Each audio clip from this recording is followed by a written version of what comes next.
Welcome to Bored to Sleep, the channel where history isn't just told, it's tucked in with a blanket of sarcasm, wit, and enough strange facts to make your brain giggle before it dozes off. We take the wildest, weirdest, and most uncomfortable moments in history, strip away the boring textbook fluff, and serve them up with humor, dark truths, and a little pop culture seasoning. So sit back, relax, and let the past lull you into the most entertaining nap of your life. You wake up in 1925, and the first thing you notice is the sound. Not birdsong, not the rumble of a passing car. No, it's the metallic clink of a cocktail shaker, the tinny blast of a trumpet, and someone laughing like they've just won the lottery. You're lying on a bed that smells faintly of cigarette smoke and cheap perfume, and through the thin apartment walls, the party is already happening. You didn't know walls could be this thin. You're basically living inside your neighbor's jazz band. You drag yourself up and stumble to the window. Outside, the street is alive, like literally buzzing. Model T Fords rattle past, horns honking as men in slick suits and women in short, glittery dresses strut down the sidewalk like they own it. Someone's selling newspapers, and the headline shouts something about gang violence, but nobody's paying attention. People are too busy living like tomorrow isn't real. The smell hits you next. Gasoline fumes from the cars, mixed with the smoky scent of roasted peanuts from a street vendor. And under that, the unmistakable tang of bootleg gin wafting from a door across the street. It's Prohibition, which means alcohol is technically illegal, but apparently nobody read that memo. Or if they did, they're treating it like the fine print on an iTunes agreement, ignored completely. You glance down at yourself. Your clothes are, let's say, vintage, but not in a thrift store cool way. More like, oh, this is what everyone is wearing because Zara doesn't exist yet. A shapeless shirt, suspenders, and trousers with suspicious stains you hope are just from last night's spilled drink. Your shoes are scuffed, the laces mismatched, and you have the general vibe of someone who's been working too hard for too little. A car backfires, and you jump. Someone yells from across the street, "Hey, watch it!" And the driver yells back something that would get him banned from Twitter today. The air feels like static. Everyone's talking fast, moving fast, spending fast. This is the Roaring Twenties, the decade where America decided subtlety was overrated. Everything is bigger, louder, and shinier than it probably should be. Jazz music is everywhere, blaring from bars, apartments, even street corners. You can't escape it. Not that you'd want to, at first, but give it a few hours and you all feel like you are being personally hunted by a trumpet. There's a couple walking past your window. She's got her hair chopped short, a bob, they call it, dyed jet black. And she's wearing lipstick so bright, it's practically a warning sign. He's grinning, arm around her waist, and they disappear into a doorway that's pretending to be a coffee shop, but is, without question, a speakeasy. You can see the bouncer giving a nod before letting them in. Somewhere down the block, a radio crackles with the latest baseball scores, and a group of guys huddle around it like they're decoding state secrets. Every block feels like its own little theater production.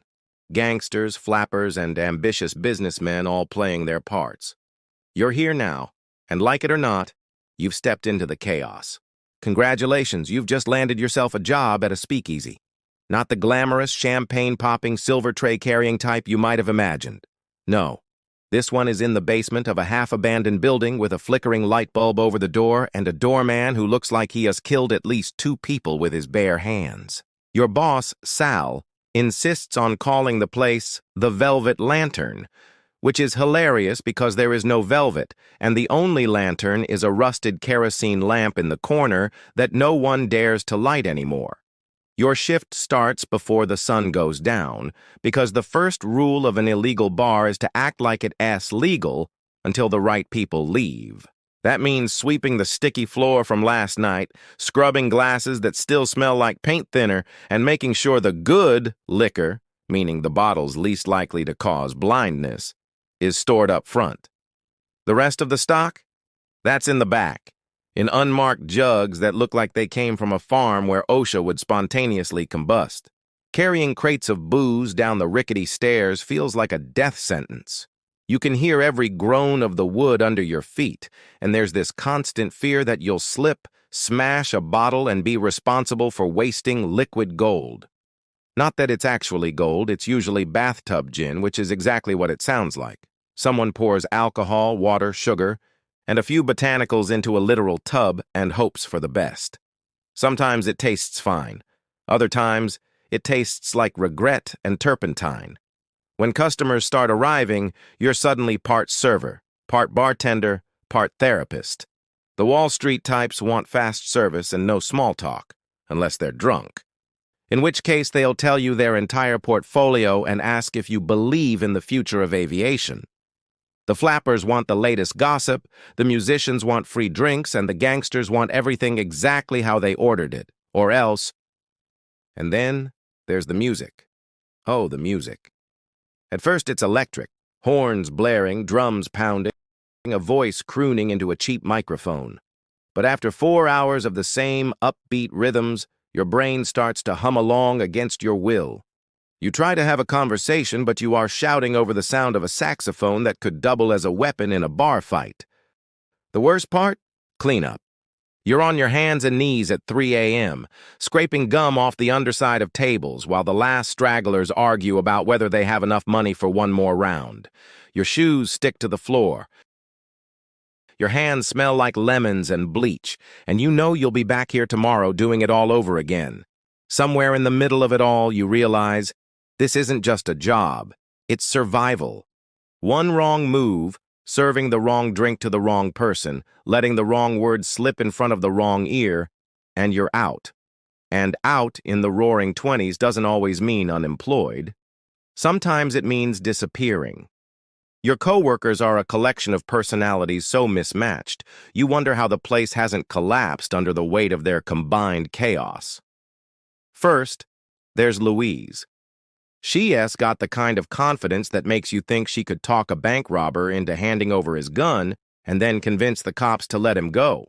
She claims she once danced with Al Capone, and whether that's true or not, she tells it so well that you believe her.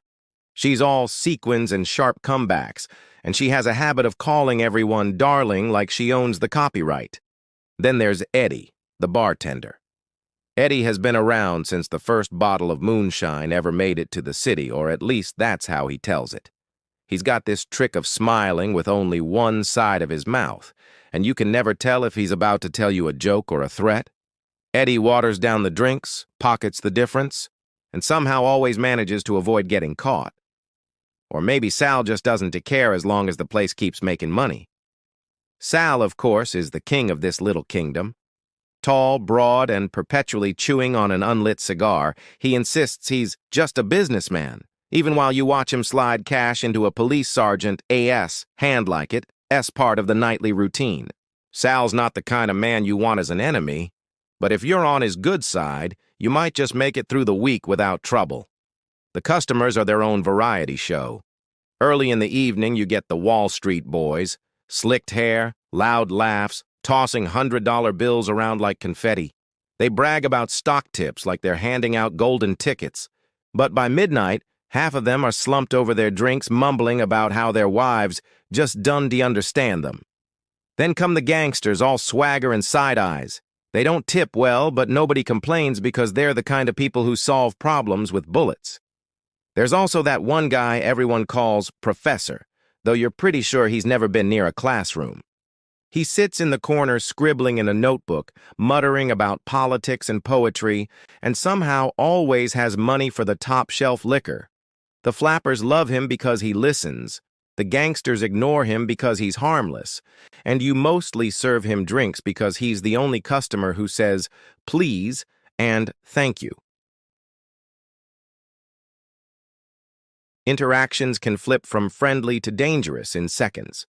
One night, a customer leans over the bar and says, "Hey, doll, give me something strong enough to make me forget I'm married." You pour him a glass of basement gin, smile sweetly, and think to yourself that it's probably strong enough to make him forget his own name. Every night you're juggling charm and caution. Laugh too much with one customer and another might get jealous. Serve the wrong person before a gangster, and you'll be on the receiving end of a glare sharp enough to cut glass.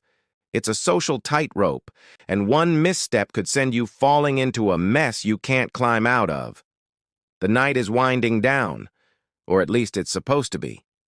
The clock says 2 a.m., but the velvet lantern is still packed. The air thick with cigarette smoke and the smell of gin that could probably remove paint. The jazz band is going strong, too strong. They've hit that point where the trumpet player is basically trying to outscream the saxophone, and the drummer's decided volume is a competition. You're wiping down a table when it happens. 3 sharp bangs on the door, loud enough to rattle the glasses. The band falters for half a beat. Conversations drop to whispers. You can feel every set of eyes flick toward Sal. He doesn't panic. He never does. But you see the muscle in his jaw twitch. He nods to Eddie, who kills the lights near the front. Now it's just shadows and the dull glow from the back room. The room is silent except for the faint hum of the ceiling fan. If it's a police raid, the drill is simple. Dump the liquor, stash the jugs, and pretend you're hosting a private club meeting about something boring like knitting. The problem is, the cops don't always care about legality. Sometimes they want to make an example. Sometimes they want to remind Sal who's in charge. And sometimes, worst of all, they're not really cops at all. You hear heavy boots on the steps. The door creaks open, and for a moment, you can tell if the figure in the doorway is wearing a uniform or just a very bad idea. Then you spot the badge, half hidden under a coat. It is one of the friendly officers. Friendly meaning he takes bribes and pretends not to see things. Tonight, though, he's brought a friend you don't recognize. That's never good. Sal does his thing, stepping forward with the slow confidence of a man who knows how to survive. There's a quiet exchange, a flash of money, a muttered threat disguised as a joke. Eventually, the 2 men leave, but the air doesn't settle. Everyone's still wound tight, waiting for the next knock. You think it's over until you leave for the night. The streets are nearly empty, except for a drunk singing something off-key a few blocks away. You pull your coat tight and start walking, your shoes clicking on the wet pavement. The rain from earlier has left the air damp and heavy, and every shadow feels like it's leaning toward you. Halfway home, you hear footsteps behind you, slow at first, then matching your pace. You glance over your shoulder, but the street lamps are too far apart, throwing everything into pools of darkness. Maybe it's nothing. Maybe it's someone just heading in the same direction. But in the Roaring Twenties, maybe doesn't feel safe. You take the long way home, doubling back twice before you finally slip into your building.